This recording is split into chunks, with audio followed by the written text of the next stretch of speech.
Olá, senhores. Vamos aí com a questão 54.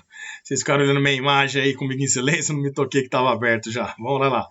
Essa questão fala o seguinte, ó. Um corpo desce uma rampa partindo do repouso. Vamos grifar essa parte. Olha só. Ô, meu pai.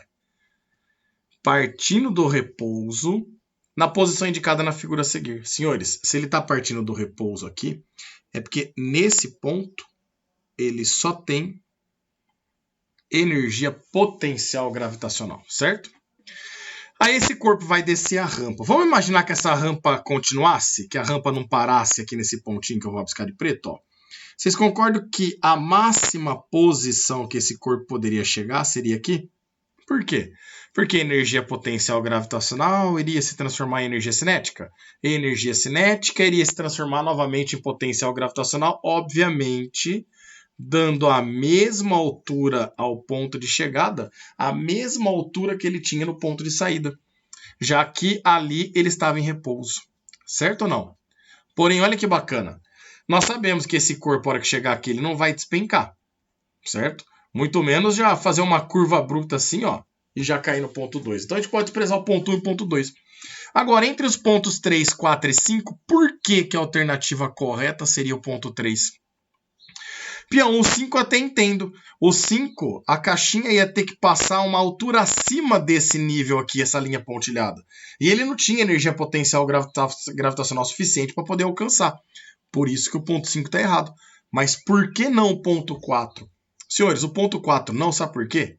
A hora que o corpo fica no lançamento oblíquo, ele chega na altura máxima e na altura máxima ele para de subir, mas ele não deixa de ter a componente horizontal da velocidade dele. Isso significa que se ele tem uma parcela de velocidade ainda, uma parte da energia está representada na forma de energia cinética e um restante em potencial gravitacional. Se a minha potencial gravitacional, então, agora tem um valor um pouco menor do que a gravitacional que eu tinha antes, eu não posso estar na mesma altura, eu tenho que estar numa altura um pouco menor. Por isso que esse ponto 4 não serve para nós. Porque já que eu tenho uma parte de energia em forma de energia cinética, porque eu tenho uma componente da velocidade horizontal aqui, por isso que o corpo vai para a direita, aqui, nesse ponto, nós teríamos energia potencial gravitacional mais energia cinética. E dessa forma, o único ponto que pode representar para nós a trajetória seria o ponto 3. Fechou? Isso até porque ele considerou a inexistência de atrito nesse primeiro exercício, tá? O item B. Considerando que existe atrito entre o corpo e a superfície da rampa, indique quais das trajetórias mostradas são fisicamente possíveis. Aí, senhores, vamos apagar aqui agora, ó. Seriam possíveis tanto a trajetória 1 como a trajetória 2, né? Porque depende de como esse atrito está agindo. Se esse atrito tirar um pouco de energia, olha o que vai acontecer, ó.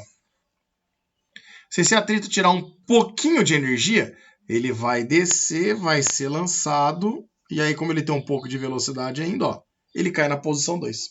Agora, se esse atrito tira muita energia, ele vai parando, e a hora que ele chega na beiradinha que ele para, ele não tem mais sustentação, e aí ele cai. Então aí, tanto o ponto 1 como o ponto 2 seriam possíveis trajetórias realizadas por esse corpo.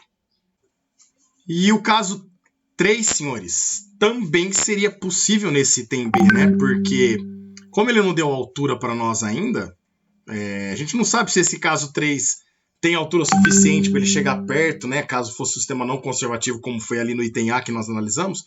Mas caso seja uma altura baixa ali, ele pode ter perdido pouca energia e chegar muito próximo daquela trajetória, né? Então, no caso, aí nós teríamos como corretas possibilidades 1, 2 e 3. No caso aqui, a única alternativa que corresponde a 2 possíveis caminhos seria a alternativa C, que indica o processo 2, o parábola 2 e a parábola 3. Ele não considera a 1 e 3 também estaria correta, né?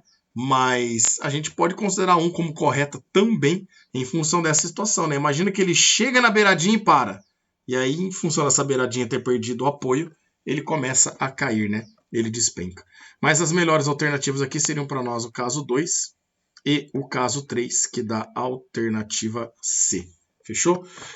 O primeiro caso teria que ser um caso muito específico, aí, exatamente coincidente para acabar toda a energia quando ele chegasse naquele ponto ali para nós. Beleza, meninos? Grande abraço a todos.